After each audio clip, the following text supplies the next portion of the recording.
Islam tak sampai. Sebab apa? Sebab dalam Quran tu bukan kita kata mana boleh faham semua. Ada ayat muhkamat dan ada ayat mutasyabihat. Ayat muhkamat boleh kita faham, ya. Tapi ayat mutasyabihat, ayat-ayat yang keliru, yang tidak jelas, bagaimana nak faham? Contohnya aqimus salah. Allah Ta'ala kata, dirikan olehmu akan sembahyang. Baik, lagu mana nak buat? Sembahyang apa nak suruh buat? Berapa kali sehari? Diri memang buat, dia suruh buat. Aqimus salah, tunaikan olehmu akan sembahyang. Tapi sehari berapa kali kita tak tahu. Apa dia waktu dia? Zuhur, asar, maghrib, isyak, subuh. Siapa bagi tahu? Tak Nabi. Kan? Adakah subuh, zuhur apa semua dalam Quran? Tak ada. Tak ada cerita pasal zuhur, waktu 5 waktu ni, tak ada. Apatah lagi tentang rakaat sembahyang. Zuhur 4 rakaat. Ya? Asar 4 rakaat. Isyak 4 rakaat. Maghrib 3 rakaat. Subuh 2 rakaat. Semua dunia inilah cara mereka buat, kerana Nabi yang benarkan, Nabi yang menceritakan ayat-ayat muhkamat, ayat-ayat yang tak jelas. Jadi yang kita boleh buat hari ini kerana Nabi. Bersyukurlah. Kalau Nabi tak ada lah, tak ada siapa boleh buat. Puasa pula, ya ayyuhallazina amanu kutiba alaikumusshiyam. Wahai orang-orang yang beriman, difardukan, diwajibkan ke atas kamu berpuasa. Lagu mana kata puasa? Tak makan, tak minum. Yang kita berpuasa tadi. Tak makan, tak minum dan semuanya. Siapa beritahu yang kata puasa tak makan, tak minum? Nabi juga. Dalam Quran mana ada, tak ada. Kan? Dia mari, bukan tak ada. Mari itu secara umum. Ya. Dia mari secara umum, tapi yang nak mendetailkannya pula kena orang lain. Allah Ta'ala hantar Nabi. Allah Ta'ala tak ada buat, kan dia boleh buat sebab dia berkuasa. Kita belajar ada Al-Qudrah dulu itu kan. Kaunu Ta'ala qadiran. Tuhan berkuasa. Hantar bagi Quran sebiji. Kemudian siapa baca pun masuk dalam kepala dia dan hati dia, beri makna yang macam ni. Tuhan boleh buat. Tapi kenapa Tuhan tak buat macam tu? Tuhan hantar Nabi pula, mari tolong cerita. Nak menyatakan Islam ni, Tuhan turun hari ni, ya, yang Allah Ta'ala turunkan Islam ni, agama Islam ni, dia akan dapat melalui guru. Kalau tak guru, tak boleh. Jadi hantar Muhammad tadi untuk mengajar. Tuhan hanya campak seorang saja dalam manusia semua ni boleh faham Quran 30 juz hanya Nabi saja. Lain pada Nabi Muhammad tak ada siapa tahu.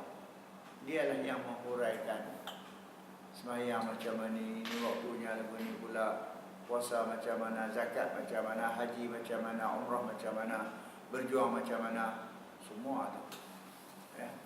Nabi lah yang menceritakan. Kalau tidak, tak sampai lah kita. Wa anzalna ilaika dzikra, kami turunkan kepada kamu peringatan. Itu Al-Quran, buku peringatan. Litubayyina linnas, supaya kamu wahai Muhammad menerangkan kepada manusia. Jadi manusia ni yang paling mulia Nabi Muhammad, sebab dia segala-galanya. Yang menyampaikan hukum kepada kita ialah Nabi Muhammad SAW. Okey, boleh faham? Tuhan boleh, Tuhan hantar Muhammad, Pak, buat macam Nabi Muhammad juga. Semua orang boleh macam tu juga. Boleh, tapi dia tak mau buat. Wa ja'alna li kulli syai'in sababa, kami jadikan sesuatu itu ada sebab-sebab. Nak suruh ilmu dia ni, Islam ni, mesti kena guru. Kalau tak guru, tak boleh. Kan? Itu yang dihantar mari, ya, Muhammad tadi sebagai guru kepada para sahabat. Dan itu rasulnya sampai kiamat. Maknanya kena guru. Dan Nabi pula lah, dia sebut kata man lam yatashayyakh syaitan syaitan. Siapa yang tak guru, maka syaitan tu jadi guru dia. Mesti kena guru. Tu murninya, sucinya Islam tu dihantar mari orang tengah perlu orang ceritakan.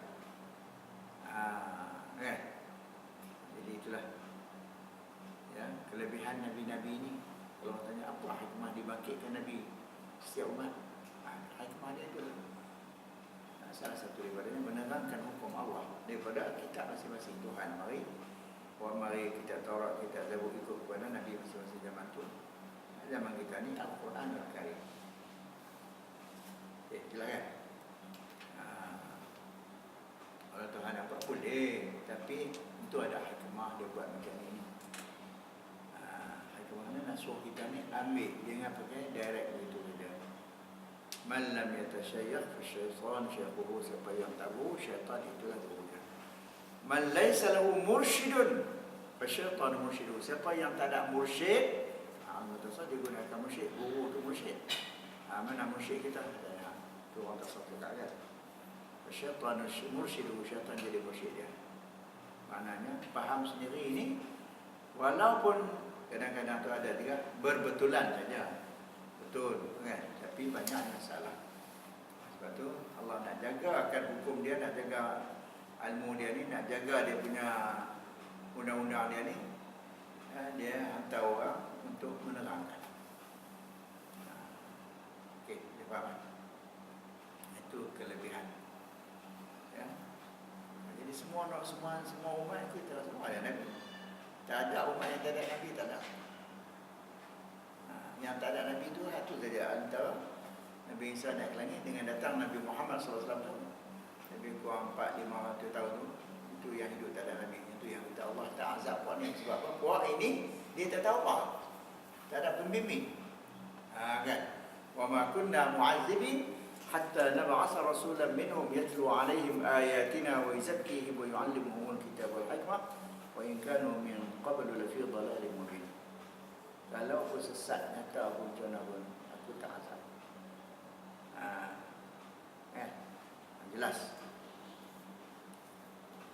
Jadi kalaulah mereka itu makna Nabi dan Rasul, tentulah Allah bagi keistimewaan pada mereka yang tak ada pada orang lain, yang layak untuk mereka sebagai Nabi dan Rasul, iaitu 4 sifat: siddiq, amanah, tabligh dan fatanah. Siddiq mana benar dalam kata-kata mereka itu, tindakan mereka itu. Amanah, beramanah, maknanya tidak seleweng dengan hukum Allah. Kan? Kalau dia kata mana sembahyang wajib, ya, dia sebagai Nabi dan Rasul, mesti dia dulu. Kan? Kalau Allah suruh orang sembahyang, dia tak sembahyang, macam mana? Adakah dia itu Rasul? Kalau Rasul, mesti dia contoh. Laqad kana lakum fi Rasulillahi uswatun hasanah. Sungguhnya bagi Allah, bagi kana lakum fi, dan semuanya adalah pada Allah bagi kamu itu Rasul. Ya, Rasulullah. Bagi siapa Rasul ni? Dia ni Rasul ni contoh teladan yang baik bagi mereka yang beriman kepada Allah. Laqad kana lakum fi Rasulillahi uswatun hasanah, contoh yang baik, model yang baik, idola yang baik. Kan? Liman kana yarjullah, bagi mereka yang mengharapkan keridhaan Allah Taala, ya, hidup kita dunia ni, wal yaumil akhir, dan yang percaya adanya hari pembalasan, ada syurga, ada neraka. Orang yang beriman kepada Allah, beriman kepada adanya syurga neraka, dia rasa takut. Kalau dia menyeleweng, kan? Itu amanah tadi. Kan? Kemudian siddiq, amanah, tabligh, menyampaikan pula. Yang kata Nabi ini dan kata Rasul ni, dia menyampaikan apa yang Allah Ta'ala suruh sampai. Tak ada satu yang disembunyikan, semua disampaikan kepada kita sejak daripada zaman dulu sampai sekarang. Kan? Wal fatanah, dan fatanah, cerdik. Kan? Takkan Tuhan nak lantik Nabi dan Rasul ni orang bodoh. Kan? Cerdik, boleh mematahkan hujah. Bila berpaham dengan orang kafir ke, dengan siapa ke, ni dia dalil ni. Quran, hadis, semua ada. Ini yang kata sifat, kan? Jadi mustahil. Kalau mereka dah ada sifat-sifat itu, takkan mereka nak buat menyalahi daripada yang itu. Wa yastahil wastihalatu fi'lil manhiyati, mustahil melakukan segala perbuatan yang dilarang. Kulliha, semuanya. Semua tu maknanya meliputi, tak ada kata sebagai yang ni dia menyeleweng juga, yang lain tu tak. Tak betul, ya? Li'annahum ursilu, kerana mereka diutus, yu'allimun nasa, supaya mereka mengajar manusia. Kalau mereka diutus sebagai rasul untuk mengajar ke manusia, mengajar apa? Bi aqwalihim, dengan melalui kata-kata mereka, wa af'alihim, dan juga tindak tanduk mereka, perlakuan mereka, wa sukutihim, dan diam mereka. Diam mereka itu pun maknanya mengajar. Syarahan Nabi cakap, contohnya kata lapak sembahyang. Nabi kata, sallu kama ra'aitumuni usalli. Hadis riwayat oleh Malik Al-Khuwairis dalam Bukhari. Ya, dia kata apa? Dia kata, sallu kama ra'aitumuni usalli. Naklah kamu sembahyang seperti mana kamu semua tengok aku sembahyang macam mana. Nabi suruh sembahyang. Hadis ini dikeluarkan oleh Nabi SAW ketika mana satu rombongan daripada orang Yahudi datang ke Madinah ke Mekah. Tengok, oh, kata ada Nabi yang terakhir ni, Muhammad ni, di tengah lamaran dia dah muncul lah. Ya, Raja apa nama ni, Yaman pun hantar rombongan pergi tengok. Ya, orang macam mana. Sampai tu mati daripada jauh. Oh, dia ni, oh, orang baik. Tengok time tekan nak bayang. Waktu matahari dia pacak tu, dia pun ambil kayu Nabi. Nak tengok dah masuk tu, nak confirm dah masuk waktu ataupun belum. Nak tengok, oh dah masuk dah. Pergi ambil urut, pakaian yang untuk aurat, bersih tubuh badan, pakaian dan juga mana cari arah kiblat ke mana. Tengok matahari, oh kiblat ke sana. Tahulah Allahu Akbar. Baca Fatihah, baca doa iftitah, Allahu Akbar kabiran walhamdulillahi katsira. Sahabat ni, rombongan ni duduk dengar Rasulullah cakap apa boleh dengar. Tuhan kepada mereka. Sebab tu maknanya bacaan dalam sembahyang mesti dengar walaupun yang sunat. Kan?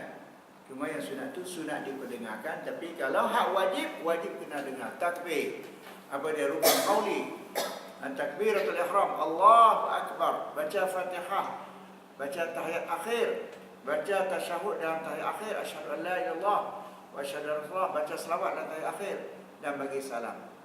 Assalamualaikum yang pertama. Semua itu ada rukun. Kalau rukun, apa dia? Mesti kena dengar di telinga.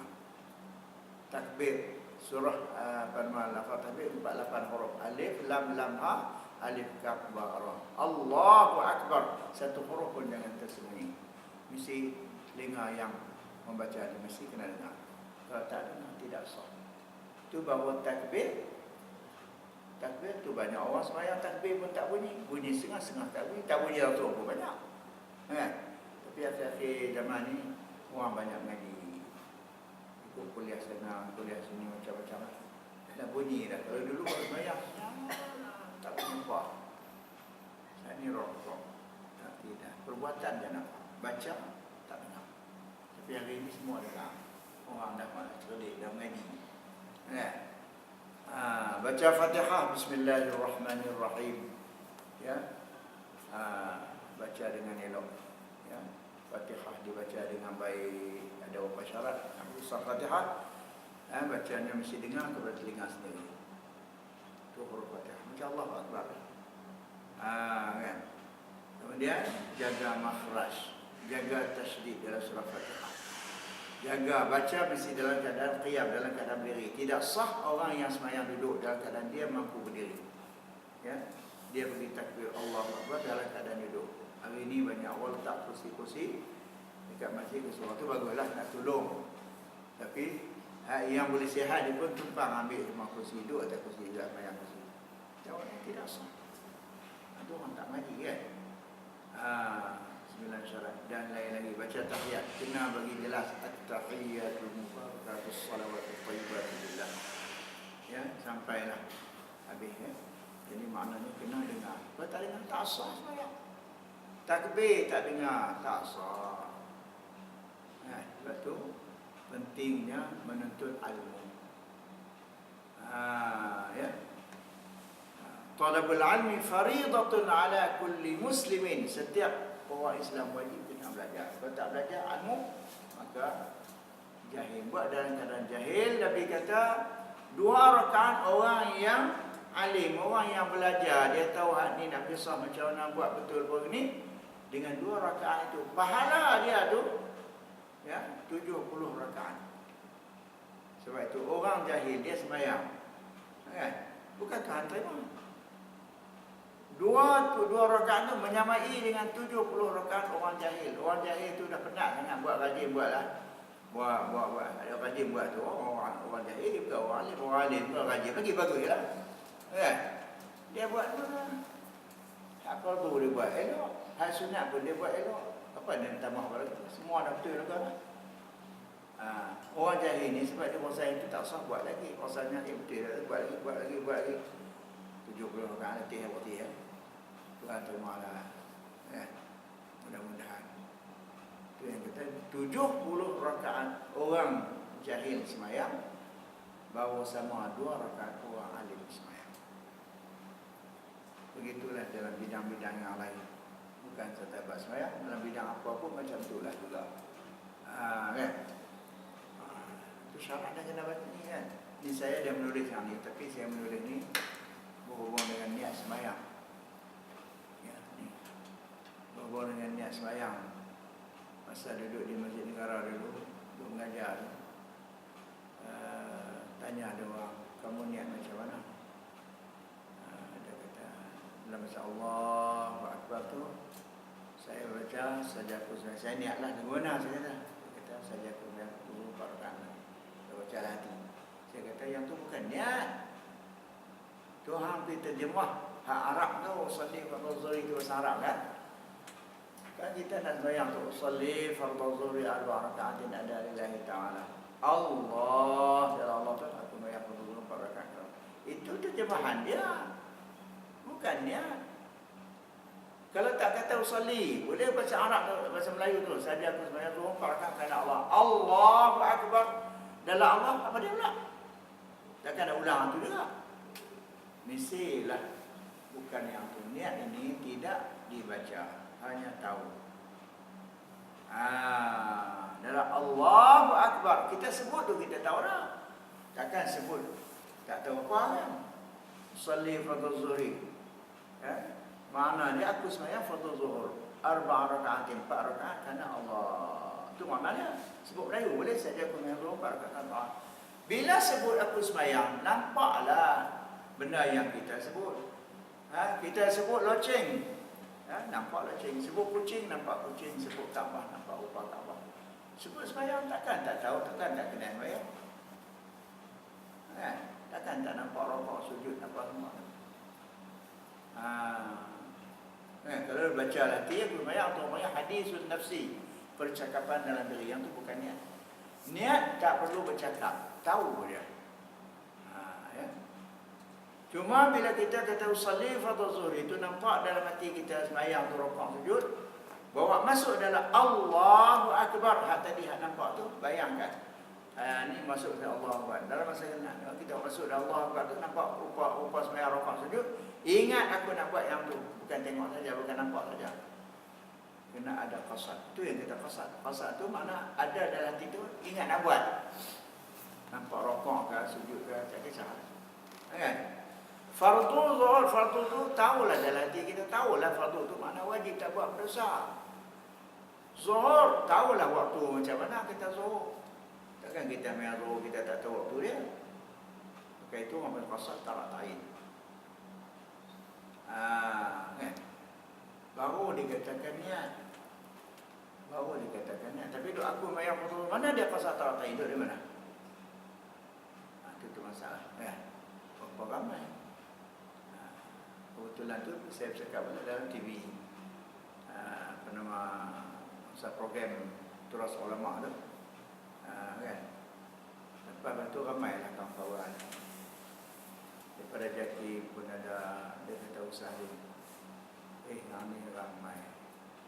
Orang tak tahu ramai.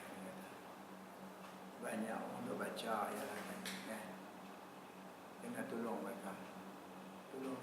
Ustaz tulis buku lah. Ni yang saya betul buku ni. Tulis buku ni cerita. Dengan dalil, dengan apa bukti yang baiklah kitab mana. Bukan kita cakap saja. Sebab tu dengan keluarnya kitab ni, senyap. Ada seorang guru yang tempat saya Serajaya tu, dia duduk, dia bagi syarah apa nama Quraisy apa tu dia panggil. Dia mengajar kat sini. Jadi bila saya hurai lagu kelas saya hurai kata niat ni sebab bila dia orang dengar saya hurai nanti bila saya mengajar kat sini, orang minta nak cakap ni. Saya cakap pula. Niat begini. Mari ustaz tu tanya nak tu ustaz, ni orang nak tahu, nak ulang balik lagu ustaz boleh bantu ustaz lain. Dia cerita-cerita, dia kata ustaz ni kata bukan yang tu bukan niat. Oh dia pun, itu niat lah. Kan? Niat lah tu, dia buat tu, aku mayang betul-betul, itu niat lah tu. Soal dia kata bukan. 2 sebulan keluar buku macam ni, saya bagi ke dia sebuah. Bagi begitu senyap. Ya, tak boleh. Pasal dalam tu saya rojokkan. Kalau awak mengaji kita Arab, kalau rojok dan kita ni. Kalau kita Jawi, semua ada. Kan? Senyap tak kata apa. Lepas tu, tak apa. Dengar cerita dia balik pergi kampung. Balik pergi kampung, dia tanya ayah dia. Sebab ayah dia orang alim. Ayah dia tu anak murid pada tunggu Haji Wan Ibrahim Gajah Mati Kedah. Batu Him. Dia kata, tanya ayah dia kata macam mana apa niat bayang. Dan bagaimana kita dah buat dah tu, bagaimana kata ayah dia tanya ni, buat je lah. Dia kata Allah Akbar adalah tiap pembayang. Dia kata itu bukan niat. Jadi macam ada. Lepas sekarang ni dia sedap. Seorang lagi tu daripada Shah Alam. Dia habis Syria. Dia tu datang ke rumah ni. Dia dapat buku ni. Dapat buku ni. Lepas tu dia kata ni Ustaz bincang pasal niat bayang ni. Saya ada Corona ada apa. Begitu. Dia kata habis dia buat lama dah tu. Tak betul. Lama dulu mana? Anda tak nampak macam mana? Kalau dia kata lama dah dulu. Dia kata dia salli betul-betul. Dia kata Allah. Aku dalam Allah tu. Aku bayang betul-betul. Aku tak betul. Itu bukan yang tak ambil orang. Kan? Saya ambil kita Arab. Tolong baca. Kita baca. Baca pergi Arab. Oh dia kata dia. Dia kata apa kena. Apa tu mandi dulu. Kita susah tak cerita apa. Dan dia tak tanya. Dia senyap. Mengaji ni kena tanya. Saya tidak sesat je lah. Tidak sesat. Tanya orang lah. Tanya apa tak mahu orang kan. Itu diam lah itu. Cuma ada satu hari yang orang minta saya pendengar di apa nama Surah Buat Jemaah tu, Surah Al-Amin. Tahun tu.